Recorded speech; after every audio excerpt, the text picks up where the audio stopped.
Walk anywhere in the city of Istanbul and you're walking on the past. Dig anywhere beneath the streets and you'll uncover thousands of years of history. Most ancient cities have been extensively excavated, but in Istanbul, archaeologists have barely scratched the surface. Underground enthusiast Eric Geller peels back the layers of buried past. This is incredible. This is very impressive. Pretty amazing. We're underground Istanbul, but in a boat. There's an entire world beneath our feet, layer after layer left behind by the Romans, Byzantines and Ottomans. The cities of these fallen civilizations come back to life and the empires rise from the ashes as we peel back the layers of time to uncover the cities of the underworld, Istanbul.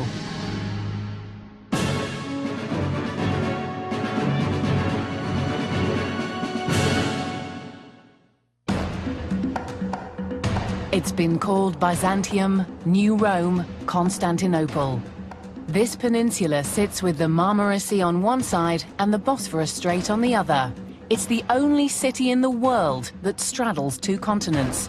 Its strategic location made it vital to the rise, fall, and rise again of opposing empires.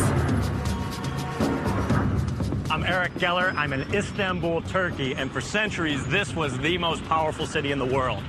But when you're on top, the only place to go is down, and down is where these empires went. If you dig anywhere, you'll find evidence of the fallen civilizations. There are cisterns and libraries, dungeons, hidden tunnels. There are entire cities buried beneath our feet. Now, we can't shut down today's modern-day city to excavate, but there are other ways to get underground.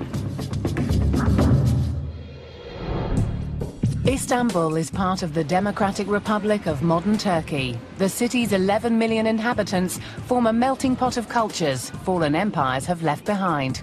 Everywhere you look, the past and the present collide. Taxis whiz by the 1,500-year-old Byzantine church, Hagia Sophia. Couples stroll by 1,000-year-old Roman city walls, and tourists marvel at the almost 400-year-old Ottoman Blue Mosque. In many cities, these would be the sights, but in Istanbul, it's only the beginning.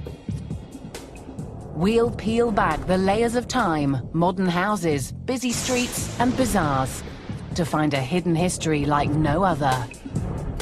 Not a catacomb or a tunnel or two, but entire cities, stacked like bricks, each layer of history buried deeper than the next.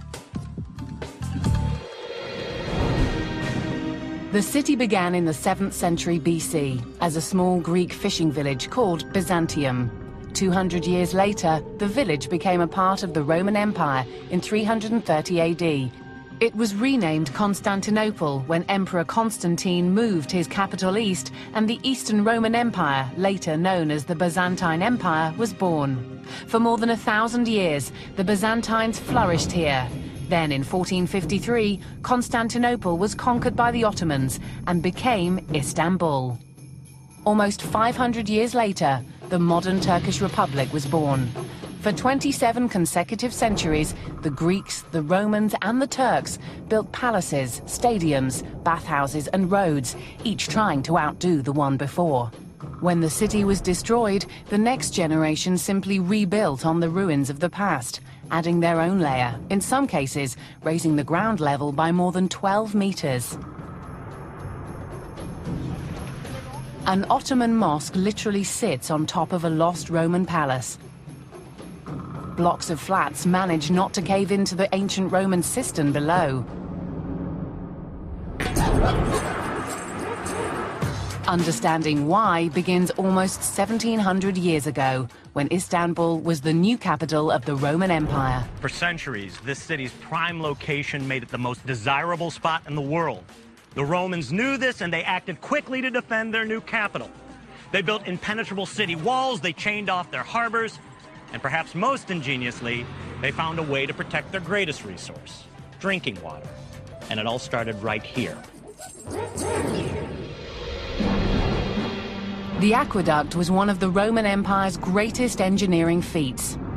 In the 4th century, Constantinople's water began its journey 12 miles from the city center in the forest of Belgrade. Powered entirely by gravity, the precise slope of the aqueduct's construction carried large amounts of water across uneven ground until it was safely inside the city walls. The water was then diverted to one of 5 open-air cisterns. Here it would purify itself, depositing mineral and organic matter while keeping its pressure. The water then made its way into the many subterranean tunnels, snaking beneath the streets.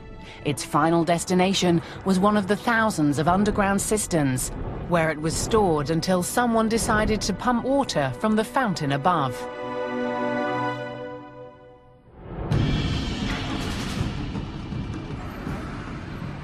Historical guide Bora Sertbash Bora? Hi, Eric. How are you? takes us to the largest underground cistern in the city. Many believe that it was from here the emperor got his water. In a minute, you won't believe your eyes what you will see down here. This is a totally different life than what you've seen above.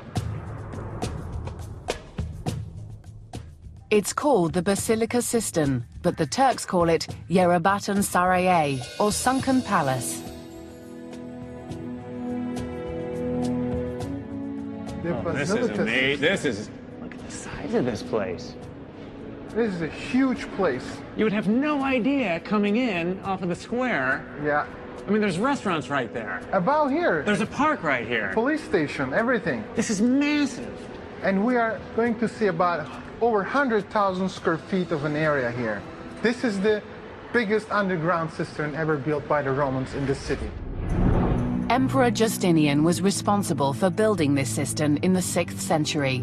He also built the nearby Hagia Sophia and was the emperor under which paganism died and Christianity flourished. During his 43-year rule, he reclaimed the Western Empire, reformed Roman law, and rebuilt much of Constantinople. The Basilica Cistern is one of the largest Roman structures left in the world. It's 140 meters long and 70 meters wide. The roof is supported by 336 marble pillars, spaced approximately 5 meters apart. The cistern was the key to the survival of the city, constantly under siege. The aqueducts, which acted as natural bridges, had to be broken to prevent entry. The water stored in the cistern helped sustain the residents of Constantinople for months at a time. After the conquest, 1453, when the Ottomans came into the city, nobody gave them a tour, okay? So they didn't know where is what. For that reason, the underground systems were not discovered for a long time. But even after they were discovered, the Ottomans didn't feel as vulnerable to attack as the Byzantines, so didn't rely on them as much. The Ottomans' cultural preference